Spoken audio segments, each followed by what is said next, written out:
La encefalopatía es un síndrome clínico de alteración cognitiva global que se caracteriza por alteración al despertar, inatención y desorientación. Se conoce también como delirio o estado de confusión aguda. Ocurre más o menos en un 1.1% de los adultos en población general mayor de 55 años de edad, un 10 a 40% de los ancianos hospitalizados y 60% de los pacientes en residencia que son mayores de 75 años de edad. En cuanto a factores de riesgo están principalmente la edad, cáncer, SIDA, enfermedad terminal, trasplante de médula ósea, pacientes que han sido expuestos a una cirugía, son factores de riesgo para que se presente encefalopatía. En cuanto a la presentación clínica, la característica esencial de la encefalopatía es la incapacidad del paciente para mantener una línea coherente de pensamiento o acción. La historia clínica puede sugerir a menudo un aumento y disminución del nivel de activación y capacidad cognitiva general. Como las toxinas y alteraciones metabólicas son causa común de encefalopatías, la historia clínica debe enfocarse a la exposición a toxinas, incluidos principalmente medicamentos, y síntomas que sugieran una enfermedad concurrente como una infección genitourinaria o una neumonía. Todas las encefalopatías tienen en común un nivel fluctuante de la activación, poca tensión y desorientación. Algunos pacientes pueden aparecer agitados y otros letárgicos. Son frecuentes las delusiones, es decir, creencias falsas fijas y alucinaciones. La asterixis puede presentarse, es como una mioclonía negativa y es extremadamente frecuente. Otros signos y síntomas físicos pueden variar en función de la causa subyacente de encefalopatía. Puede haber fiebre, ascitis, ictericia y taquicardia. En lo que respecta a la etiología, la vía común final de todas las causas de encefalopatías es una disfunción neuronal cortical y subcortical generalizada. Las causas pueden ser estructurales o funcionales. Muchos estados son reversibles y tienen un buen pronóstico si se tratan en el momento adecuado. Puede ser también una causa importante el fallo orgánico, por ejemplo una encefalopatía hepática cuando hay hipoxia, hipercapnia, uremia. Puede ser también un factor de riesgo una infección sistémica, por ejemplo del tracto urinario, una neumonía, o bien que llega a afectar al sistema nervioso central, por ejemplo una meningitis o una encefalitis. Ingestión de toxinas o síndrome de abstinencia, por ejemplo en pacientes alcohólicos que son adictos también a medicamentos o drogas. Las enfermedades endocrinas también pueden ser un factor de riesgo, como el hipertiroidismo, un hipotiroidismo, un síndrome de Cushing, insuficiencia suprarrenal, un fallo hipofisiario también son causas. Las neoplasias, tumores del sistema nervioso central, ya sea primarios o metastásicos, también tienen un efecto, principalmente cuando hay encefalitis límbica paraneoplásica. El déficit nutricional, la mayoría de las veces en pacientes alcohólicos y pacientes con enfermedad crónica, como déficit de vitamina B12 o déficit de folato, también llegan a ser una causa. Las convulsiones o un estado posictal, estado epiléptico no convulsivo, convulsiones parciales complejas, convulsiones de ausencia, traumatismos por conmoción, contusión, por un hematoma subdural, un hematoma epidural, una lesión axonal difusa también pueden llegar a ser causas. Dentro del tipo vascular tenemos a los accidentes cerebrovasculares, tanto isquémicos como hemorrágicos, vasculitis, trombosis venosa. Y hay algunas otras como una encefalopatía hipertensiva, posquirúrgica o bien por falta de sueño.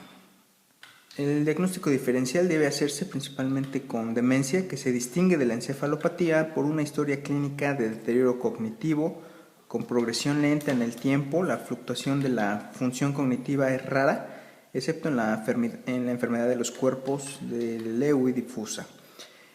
Cuando hay casos de hiperinsomnia, afasia, que se distingue de la encefalopatía porque representa un trastorno específico del lenguaje más que una alteración global de la función cognitiva. Pacientes con depresión, pacientes con psicosis, algunas coinciden con la encefalopatía, ya que las desilusiones y alucinaciones pueden ser comunes a las dos. Pacientes con manías, pacientes en estado de coma, una forma grave de encefalopatía, pacientes en estado vegetativo, una posible evolución del coma. Estos pacientes parecen despiertos con los ojos abiertos, pero no hay contenido para su estado de conciencia. un mutismo asinético, también estos pacientes no hablan y no se mueven, hay poca fluctuación de su estado y no se observa asterixis. En lo que respecta a la valoración, siempre es importante realizar un electroencefalograma, que es útil para confirmar la presencia de encefalopatía, ya que hay ralentización difusa, y también para excluir ataques no convulsivos. Un electrocardiograma nos sirve para descartar arritmias y una radiografía de tórax es indispensable para descartar un proceso de neumonía. En cuanto a pruebas de laboratorio, siempre es indispensable solicitar una química general valorando electrolitos, glucosa, creatinina, amoníaco, concentración sérica de urea, transaminasas, amilasa, lipasa, una gasometría arterial, un hemograma completo, toxicología y alcoholemia, una punción lumbar si se llega a sospechar meningitis, encefalitis o hemorragia subaracnoidea con estudios de imagen negativos. Debemos incluir también prueba de VIH, pruebas endocrinas, análisis de orina y un estudio microscópico. En el diagnóstico por imagen se incluye una tomografía computarizada para descartar hemorragia, hidrocefalia, tumores y, de ser posible, una resonancia magnética en caso de sospecha de encefalitis, tumores o accidentes cerebrovasculares agudos. El tratamiento no farmacológico, aquí el mejor enfoque es tratar la alteración tóxica o metabólica subyacente. La propia encefalopatía es un síntoma de estos problemas subyacentes. En general es mejor evitar tratar el síntoma de encefalopatía con antipsicóticos o sedantes.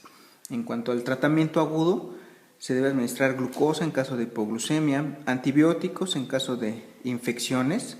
Tenemos que tener muy en cuenta la elección de un agente con buena penetración en el sistema nervioso central en caso de infecciones primarias, insulina en estados hiperglucémicos, lactulosa en caso de encefalopatía hepática, administración de folato cuando se sospecha déficit, anticonvulsivantes en caso de que se presenten convulsiones y clordiazepóxido o diazepam en caso de delirium tremens por abstinencia alcohólica.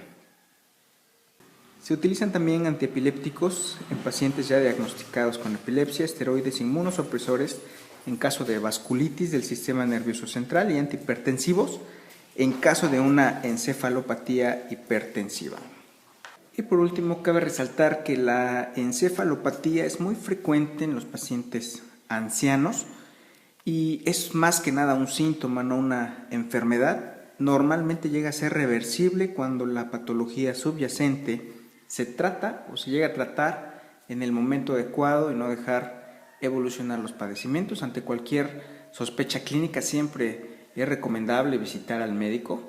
El médico de primer contacto pues obviamente tiene que hacer un diagnóstico y una sospecha clínica para posteriormente derivarlo, en este caso a un servicio de medicina interna para tener un manejo más adecuado y un control de este tipo de pacientes. Por cualquier duda o comentario estoy para servirles. Soy el doctor Bernardo Velasco. Reciban un saludo cordial y nos vemos en próximos videos.